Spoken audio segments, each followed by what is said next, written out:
नमस्कार, मी योगिनी चौक. मी अभिनेत्री आहे. विविध मालिकांमधून मी नाटकांमधून काम करतच असते. पण आज निकिताच्या सहयोगाने मी महाराष्ट्राची किचन क्वीन या अतिशय सुंदर अशा सुगरणींनी भरलेल्या कार्यक्रमामध्ये मला तिने प्रमुख पाहुणी म्हणून आमंत्रित केलं. त्यामुळे सगळ्यात आधी तर मी निकिताचे खरंच मनापासून आभार मानेन. थँक्यू सो मच ही संधी मला दिल्याबद्दल. त्यामुळे मी निकिता, उमंग मीडिया, नीलम स्टेनलेस स्टील आणि बियॉन्ड अप्लायन्सेस या सगळ्यांची मनापासून आभारी आहे. कारण यांच्या संयुक्त विद्यमाने हा जो काही महाराष्ट्राची किचन क्वीनचा जो काही कार्यक्रम गेले महिनाभर सुरू आहे. मी महिनाभर याच्यासाठी म्हणते, एक एक करून तुम्हाला सगळे पदर उलगडत जातीलच. कारण या कार्यक्रमाचं स्वरूप इतकं बहारदार आणि इतकं सुंदर आहे. कारण गेला महिनाभर उमंग मीडियाची टीम, महाराष्ट्राची किचन क्वीनची टीम, प्रमुख आपले जे शेफ जज आहेत, शेफ तुषार देशमुख, निकिता आणि संपूर्ण टीम मिळून महाराष्ट्रातल्या 10 प्रमुख शहरांमध्ये हे लोक फिरतायत. आणि तिथून प्रत्येक प्रांतातून आलेल्या, वेगवेगळ्या शहरातून आलेल्या स्त्रिया त्यांच्या उत्तमोत्तम पाककलाकृती घेऊन आपल्यासमोर सादर करत होत्या.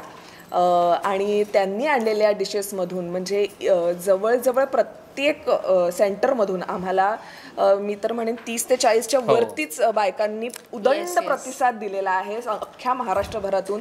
आणि त्यातून आम्हाला निवडणं इतकं कठीण होतं. म्हणजे दरवेळी आम्ही तिघं बऱ्याचदा बसलेलो असायचो जजिंगसाठी. आणि खरंच म्हणजे मी सांगेन की ते पदार्थ इतके उत्तम त्या म्हणजे गृहिणी आहेत आणि त्यांच्या पदार्थातली वैविध्य, त्यातली चव आणि काय, मी तर त्यातले अनेक पदार्थ सर मी खूप म्हणजे पहिल्यांदाच खाल्ले. सरांना त्या पदार्थांविषयी बरेच नॉलेज होतं आणि मला तर बऱ्याच गोष्टी शिकायला मिळाल्या. त्यांच्याकडून पाककलाकृती पाहायला मिळाली, ऐकायला मिळाली, चाखायला मिळाली.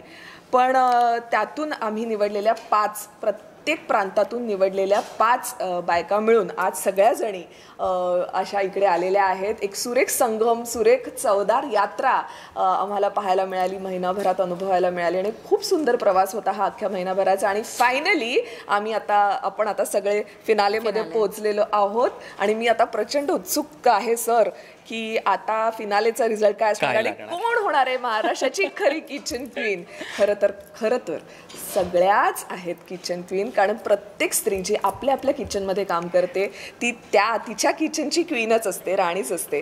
पण अख्ख्या महाराष्ट्राची किचन क्वीन कोण होणार ही उत्सुकता जितकी तुम्हाला आहे तितकीच आम्हालाही लागून राहिलेली आहे. सर तुम्ही काय सांगाल? नमस्कार, मी शेफ तुषार प्रीती देशमुख. आणि महाराष्ट्राची किचन क्वीन म्हटल्यावरती खरंच हा एक खूप मोठा चॅलेंज होता. कारण आपण म्हणतो तसं की महाराष्ट्राची खाद्य संस्कृती ह्याला खूप महत्त्व आहे. कारण जिकडे जिकडे तुम्ही थोड्या थोड्या अंतरावरती जाल तशी तशी खाद्य संस्कृती बदलत असते. प्रत्येक फोडणीची चव वेगळी असते. आणि म्हणूनच मला वाटतं की प्रेमाने जेव्हा या गृहिणी एखादा पदार्थ बनवतात तेव्हा त्याच्या प्रेमाची चव ही त्या पदार्थात उतरते आणि मग तो पदार्थ रुचकर बनतो. त्यामुळे प्रत्येकीने बनवलेले पदार्थ जेव्हा आम्ही चाखले आणि प्रत्येक सेंटरला, कारण 10 सेंटर आणि तिथे असलेल्या त्या सगळ्या गृहिणींनी जेव्हा ते पदार्थ बनवले होते, आम्ही सगळ्यांनी चाखले, तेव्हा असं वाटलं क्या बात है.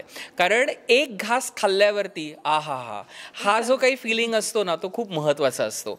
त्यामुळे परीक्षा त्यांची नव्हती, परीक्षा आमची होती. आणि त्यात निवडून आलेल्या आज फिनालेसाठी ज्या सुसज्ज आहेत त्यांनी तर कमाल केली आहे. कारण वेगवेगळ्या ठिकाणहून, वेगवेगळ्या प्रांतातून त्या थेट मुंबईत आलेल्या आहेत. आणि मुंबईत नुसत्या न येता त्यांच्याबरोबर त्या सगळ्या पदार्थांच्या इन्ग्रेडियंट्सनी भरलेल्या बॅगा. पण त्यांनी विचारांनी आपल्याला छान दिसायचं आहे म्हणून एकच साडी हो, असं कधी होतं का महिलांच्या बाबतीत? पण तसं घडलं कारण पदार्थाला त्यांना न्याय द्यायचा होता. त्यामुळे आम्हाला ते खूप आवडलं. आणि आज महाराष्ट्राची किचन क्वीन कोण होणार ह्याच्याकडे आमचं तर लक्ष आहेच. पण जसं म्हणतो तसं की उमंग त्यांच्या आयुष्यात भरलं ते उमंगनी आणि निकिता मॅडमनी. आणि स्टेनलेस स्टीलचं नाव घेतलं तर नीलमचं का? कारण अनेकांनी आम्हाला सांगितलं आमच्या लग्नामध्ये त्यावेळेला आम्हाला आहेरात काय मिळालं होतं तर भांडी मिळाली होती स्टेनलेस स्टील नीलमची. त्यातून बियॉन्ड अप्लायन्सेस आणि या सगळ्यांनी मिळून जे काम केलं आहे ते खूप वाखाणण्यासारखं आहे.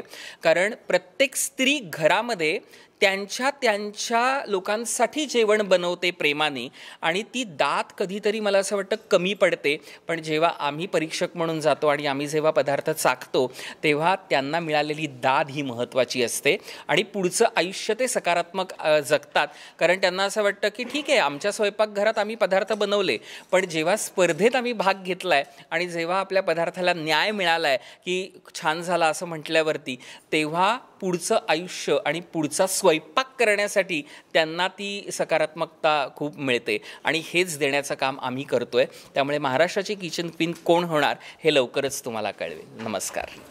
निकिता मैम, आप क्या कहना चाहेंगे? जैसे मैम ने कहा कि 10 शहरों में बहुत अच्छा रिस्पांस मिला, 30 से 40 महिलाएं हर शहर से पार्टिसिपेट कर रही थी. थोड़ा सा बताइए कि कितना चैलेंजिंग था और आज ग्रैंड फिनाले फाइनली होने जा रहा है. What is your view? So पहले तो आई एम वेरी ग्रेटफुल कि आज हम यहाँ तक पहुँच गए हैं. एंड ये इवेंट इनकम्प्लीट होता बिना योगिनी मैम और तुषार सर के बगैर, बिकॉज उन्होंने जितना एफर्ट डाला है, they had not been as a part of just an artist, but एक इनिशिएटिव जो वुमेन एम्पावरमेंट के लिए हमने जो एजेंडा रखा था ये इवेंट पे, वो उन्होंने बहुत सक्सेसफुली निभाया है. हर एक सिटी में जाना, कंटेस्टेंट शॉर्टलिस्ट करना, हमने कंटेस्टेंट्स के हर एक टेस्ट, लाइक ऐसा नहीं है कि हमने बस ऐसे प्लेट देख लिया किया, हमने एक एक फूड टेस्ट किया है एंड प्रॉपरली उनका इवैल्यूएशन किया है, ताकि ऐसा ना हो कि हमने जस्टिफाइड नहीं किया उनकी एफर्ट को. तो वो कट डाउन करके टॉप 5 पर सिटी लाना वॉज नॉट ईजी, बट हमने हमारा लेवल बेस्ट दिया and we got the finest top contestant for the grand finale. आज भी वो लाइव कुकिंग कर रहे हैं एंड मेरियट के होटल में आज उनको पूरा किचन मिला है. So it is a very big event and very big opportunity for all this female. And Vineet is also there, he is our celeb host. उन्होंने बहुत अच्छा इवेंट हमारे लिए होस्ट किया, विच इज़ बोलते ना, उनके ये सारे बहुत कोर टीम है जिन्होंने अपना 100% दिया है. तो आई am very happy, I am very grateful कि हम यहाँ तक पहुँचे एंड वेरी एक्साइटेड कि कौन होता है top 3 contestant for the kitchen queen of Maharashtra. और इसके अलावा ये भी जानना चाहूँगा कि बहुत सारी महिलाएं घर में खाना बनाती है, लेकिन ये कंपटीशन था, तो उसके लिए कुछ ग्रूमिंग या फिर ऐसे कोई सेशंस हुए जो आप अगर शेयर करना चाहें उसके बारे में? किस तरह के सेशंस हुए ड्यूरिंग दिस कंपटीशन? सो आज ही हमने एक वर्कशॉप कंप्लीट किया है, साइंस ऑफ कुकिंग, जो विक्टर मानिकम सर ने किया है. एंड उन्होंने बहुत बारीकी से बताया कि why it is important, cooking क्यों इम्पॉर्टेंट है एंड प्लस होम कुकिंग क्यों इम्पॉर्टेंट है. तो घर में जब लेडीज़ बनाती है, हमारा जब इनिशियली डिस्कशन था यही था कि हम वो अप्रिशिएट नहीं करते हैं. तो विक्टर मानिकम सर ने वो बहुत इंपॉर्टेंस बताई कि क्यों वो इम्पॉर्टेंट है. उनको एक कॉन्फिडेंस दिलाया कि वो जो एक अंडर कॉन्फिडेंट रहते हैं, यार मैं सिर्फ खाना ही बना रही हूँ, मैं आऊँगी नहीं आऊँगी. तो वो इम्पॉर्टेंस और self independence end self evaluation जब होता है तो मुझे लगता है कोई भी वुमेन ग्रो कर सकती है. एंड वो एजेंडा वो सर ने बहुत सक्सेसफुली किया. तो ये हमारा आज बहुत इंपॉर्टेंट वर्कशॉप था और जो लेडीज़ लोग को जो नॉलेज मिली है, I am very grateful to him and we have conducted that. Also Neelam जो ब्रांड है वो बहुत पुराना ब्रांड है और Yes. इस तरह का इनिशिएटिव लेना और वुमेन्स को स्पेशली आगे रख के प्रमोट करना, थोड़ा सा बताइए उनकी तरफ से किस तरह का सपोर्ट मिला है और किस तरह का एसोसिएशन रहा है नीलम? इवेंट तो हो ही नहीं पाता अगर नीलम नहीं आते. तो नीलम स्टेनलेस स्टील हमारे प्रेजेंटर है, टाइटल स्पॉन्सर है and they were very happy with our agenda जो हम वुमेन एम्पावरमेंट की बात कर रहे हैं. उनके यूटेंसिल्स में भी एम्पावरमेंट है. जैसे विक्टर सर ने आज हमें बताया कि दे आर डूइंग कोटिंग, जो उनके बर्तन होते हैं वो 3 लेयर 4 लेयर की कोटिंग होते हैं, जाके अब जब बर्तन धो तो वो उसका क्लीनिंग इतना इजी हो. तो वो इतनी बारीकी, अगर आप ध्यान रखो कि आप बर्तन धोने में एक लेडीज़ का कितना एफर्ट जाता है दिन भर में, तो वो सारी चीज़ें ध्यान रख के अगर आप कोई यूटेंसिल्स बना रहे हो, इट इज़ नॉट ईजी. तो इनका तो हर एक सिटीज़ में उनका हमारे साथ कंट्रीब्यूशन था. हर बार विशाल सर पूछ रहे थे कि कैसे कंटेस्टेंट्स आए हैं, हमने कैसे इवेंट किया है. So he has been very supportive. And Hemika, who is also the marketing head and daughter of mister Vishal, so she is abroad but every day she is messaging me कि यू नो कैसे चल रहा है, contestants कैसे हो रहे हैं, हम कहाँ पहुँचे. तो definitely throughout the journey they have been together and Neelam stainless steel is, yes, they are a very big you know supporters throughout the journey. और एक बात मैं शेयर करना चाहूँगी, का हा इव्हेंट खूप महत्त्वाचा ठरला याचे काही अनुभव आम्हाला मॅम मराठी में बात कर सकती हूँ ना हा इव्हेंट का महत्त्वाचा ठरला याच्या गोष्टी मी काही छान छान गोष्टी कारण मी ना महिलांशी जाऊन बोलत होते मी बोलत होते आमचे जे अँकर आहेत विनीत देव ते सुद्धा महिलांसोबत जाऊन गप्पा मारत होते सो मी गमती सांगते तुम्हाला की का हा इव्हेंट महत्त्वाचा ठरला एक महिला होती नाशिकची तिचं म्हणजे आता आम्ही तिला ओळखत नाही ती आम्हाला ओळखत नाही तिने पहिल्यांदा पदार्थ सादर केलाय आणि जेव्हा तिचं नाव आम्ही उच्चारलं ती अक्षरशः रडायला लागली ती एवढी एक्साइट झाली होती की ती येऊन अक्षरशः मिठी मारली मला सरांना तिला म्हणजे काय करू काय नाही असं झालं होतं म्हणजे ती एवढी हे झाली होती मग तिला मी शांत केलं आणि विचारलं काय झालं होतं तुला नेमकं ती म्हणाली मला कधी संधीच मिळाली नाही मला कधी प्लॅटफॉर्मच मिळाला नाही म्हणजे त्या एका मला इतकं कृतकृत्य वाटलं इतकं समाधान मिळालं की नाही नको मला 100 स्त्रिया पण मी त्या एका स्त्रीच्या हृदयाला या कार्यक्रमाने हात घातला महाराष्ट्राची किचन क्वीनचं यश हेच आहे की त्या महिलेच्या काळजापर्यंत पोहोचलो तिला प्लॅटफॉर्म मिळवून दिला आता ही झाली एका महिलेची गोष्ट अशा प्रत्येक सेंटरवरच्या प्रत्येक महिलेला काही ना काहीतरी मत मांडायचं होतं बोलायचं होतं व्यक्त व्हायचं होतं तिला व्यक्त व्हायची संधी दिली या कार्यक्रमाने मोकळं व्हायची संधी दिली तिच्या 4 चौकटीतून बाहेर पडण्याची संधी दिली तिच्या किचनमधून जिथे तिला मानसन्मान मिळत नव्हता त्या घरातून बाहेर पडून ती आज महाराष्ट्राची किचन क्वीनच्या स्टेजवर आली आणि तिथे तिला शेफ तुषार सारख्या इतक्या अभ्यासू व्यक्तिमत्वासोबत चर्चा करायची संधी मिळाली सो या चर्चेमधून तिला तिच्या पदार्थामध्ये आणखीन कसं मी माझं इम्प्रूव्ह करू शकते स्वतःला याविषयी सरांनी मार्गदर्शन केलं म्हणजे इतक्या महत्त्वाच्या गोष्टी घडल्या की त्या स्त्रियांना म्हणजे त्यातल्या एकीचं तर असं म्हणणं होतं की अरे बापरे म्हणजे इतके पदार्थ आणि इतक्या गोष्टी मी यापूर्वी कधी किंवा असं काही असतं हे मी कधी पाहिलेलंच नव्हतं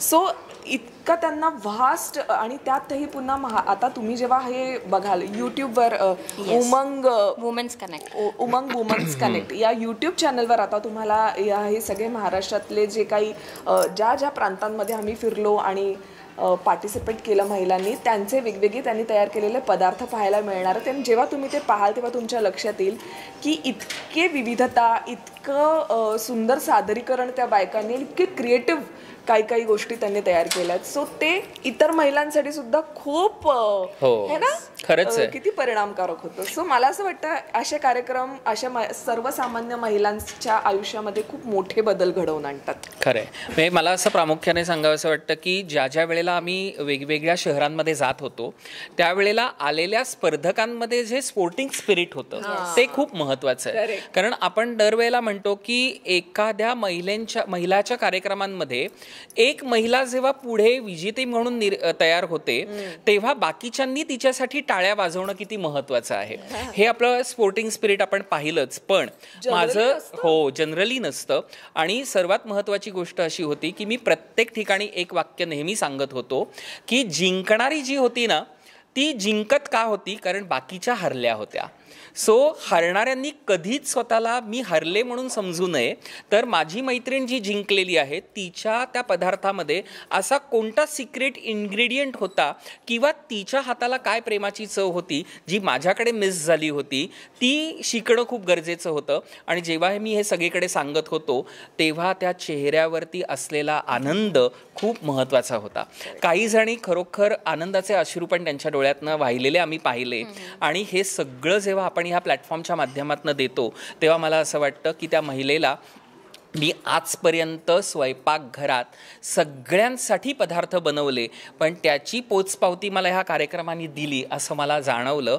कारण महत्त्वाची गोष्ट ही पण होती की कधीच मला कोणी असं म्हटलं नाही हो की मी आत्तापर्यंत बनवल्यावरती की पदार्थ छान झाला होता सो ह्या सगळ्या माध्यमातून मला हेच सांगायचं आहे की महिलांनी अशा कार्यक्रमांमध्ये सहभागी व्हायलाच पाहिजे कारण आत्तापर्यंत मी अनेक पाककला स्पर्धांमध्ये परीक्षक म्हणून गेलेलो आहे त्या हॉल भरलेल्या ठिकाणी त्यांच्याशी डायरेक्ट इंटरॅक्ट करता नाही आलं. पण ह्या महाराष्ट्राच्या किचन क्वीनच्या माध्यमातनं आम्ही थेट पदार्थ समोर आणून त्या पदार्थाची चव घेऊन त्यांच्याशी जेव्हा बोलत होतो तेव्हा त्यांचा आनंद खूप वेगळा होता. आणि हे सगळं सांभाळताना आमचा मित्र विनीत तर होताच, की ज्या पद्धतीने विनीतनी हे सगळं सांभाळलं त्यामुळे हो हां म्हणजे त्यांनी बोललं पाहिजे. कारण काय होतं, आम्ही सगळं करत असताना तो ज्या पद्धतीने त्या सगळ्यांशी गप्पा मारत होता ना, काय कमाल होती माहितीये, धमाल होती. त्यामुळे म्हणजे आता वेळ संपत आली आहे मान्य आम्हाला, पण विनीतने 2 मिनिटं येऊन फक्त नाही, मला असं वाटतंय की आपल्या अजून 3 गेस्ट आहे तर त्यांना पण आपण बोलूया जे समोर दिसत नाही. So I want Shravan come and Vineet sir. Victor sir please come. We want you to have word with the team. Please come. हो, सांगायचं तर या कार्यक्रमाचं होस्टिंग करत असताना जसं जजेसना डिशेस टेस्ट केल्यानंतरचा आनंद मिळतोय, मला ते डिशेस टेस्ट करून झाल्यानंतर त्यांना जे कमेंट्स मिळतात त्याचा जो आनंद त्यांच्या चेहऱ्यावर असतो तो टिपण्याची संधी मला मिळते. माझ्या अँकरिंगच्या या संपूर्ण आत्ताच्या या सगळ्या म्हणतो ना आपण वेगवेगळ्या व्हेन्यूजवरती जात असताना प्रत्येकाला मिळणारा आनंद तो व्यक्त होताना माझ्यापर्यंत जेव्हा त्यांच्या प्रतिक्रिया येतात तेव्हा मात्र मजा येते ते सगळं बघायला. विविध सेंटर्सवरती गेलो, वेगवेगळे पदार्थ टेस्ट केले, त्यातून काही जणांना रिजेक्शन आपण म्हणतो ते त्याला सामोरे जावं लागलं, काही जणांचं एक्सेप्टन्स जे होतं ते सगळं बघायला मिळालं. परंतु एक गोष्ट खरी आहे की जजेस जोपर्यंत निर्णय देत असतात तोपर्यंत मनात ती घालमेल सुरू असते. आम्ही जिंकणार नाही जिंकणार, बरेच प्रश्न असतात मनात. त्यातून मग काही जणांची निवड होते. ते करत असताना ज्या निवडून पुढे गेलेल्या आहेत, ज्यांची निवड झाली ते पुढे गेल्या, त्यांचा आनंद आहेच. पण ज्या नाही निवडल्या जात किंवा ज्यांना आपण सांगतो की पुढच्या वेळेला पुन्हा ट्राय करा, त्यावेळेला ह्या स्टेजवरती म्हणजे आता उमंगच्या माध्यमातून आपण बघतोय किचन क्वीन ऑफ महाराष्ट्र, मला एक गोष्ट पाहायला मिळाली की कुणी नाराज होऊन गेलेलं नाही आहे. कारण प्रत्येकीला इथे मिळणारे टिप्स आहेत जे पुढे जाऊन त्यांच्या त्या पदार्थाला अजून बेटर करू शकतात, हे मात्र इथे बघायला मिळालं. त्यामुळे रिजेक्शनला सामोरे जरी गेले तरीसुद्धा त्यांच्या चेहऱ्यावरचा आनंद होता. ही एक सॅटिस्फॅक्टरी गोष्ट अशी की आम्ही या कॉम्पिटिशनमध्ये पार्ट घेतला आहे, जिंकलो नाही जिंकलो नंतरचा भाग, पण काहीतरी शिकायला मिळालं हे मात्र मला अनुभवता आलं. त्यामुळे फार मजा आली ते सगळं करताना त्या प्रोसेसमध्ये ॲक्च्युली. तर तुम्ही काय सांगणार ग्रूमिंग बद्दल? काहीतरी सांगा मला की कसा एक्सपिरियन्स होता महिलांना ग्रूमिंग करायचा आज जो वर्कशॉप था. ग्रूमिंग मला बघितलं असं वाटतं काय मी ग्रूमिंगमध्ये काहीतरी सांगू शकतात. ठीक आहे, म्हणजे फिजिकल ग्रूमिंगमध्ये तर माझ्या एक्सपर्टीज नसणारच. ते जे काही ग्रूमिंग आहे ते माझं बायकोंबरोबर राहण्यात झालेले आहेत.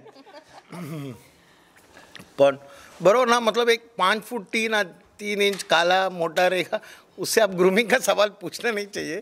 बट तरी पण जे ग्रूमिंग सांगतात मी म्हणजे इंटरनल ग्रूमिंग, तेच विषय बरोबर आम्ही थोडी वेळ यांच्याची बातचीत झालं की गर्व असलं पाहिजे. घरात तुम्ही जेवण बनवतात याचं गर्व, कारण याचं महत्त्व आहे की ह्यात समाज बनतात. हे कमी होतं म्हणजे त्याचा इम्पॅक्ट समाजावर काय होतं ते मी दाखवत होतो की तुम्ही जे काम करतात किचनमध्ये जेवण बनवतात, जे लेडी जे स्त्री ते किचनमध्ये, म्हणजे किचन आमच्या घरात एक देऊळसारखं जागा असतात. तिकडे देवांचं आम्ही पूजा करतो. त्याच्या नेक्स्ट लेवल आहे किचन. असं दरेक घरात मांडलं पाहिजे की तेव्हा ते घर शुद्धी होतं. किचन म्हणजे ते मेडचं काम आहे आणि देऊळ म्हणजे देवाचं तिकडे तुम्ही जायचं. That's absolutely weird you know. Kitchen is also as sacred as the temple in your house. याचा आम्ही वार्तालाप करत होतो आणि माझ्याही अपेक्षा आहे की त्यांना कळलं असेल आणि त्यांना पोचलं तर मला असं छान वाटतं.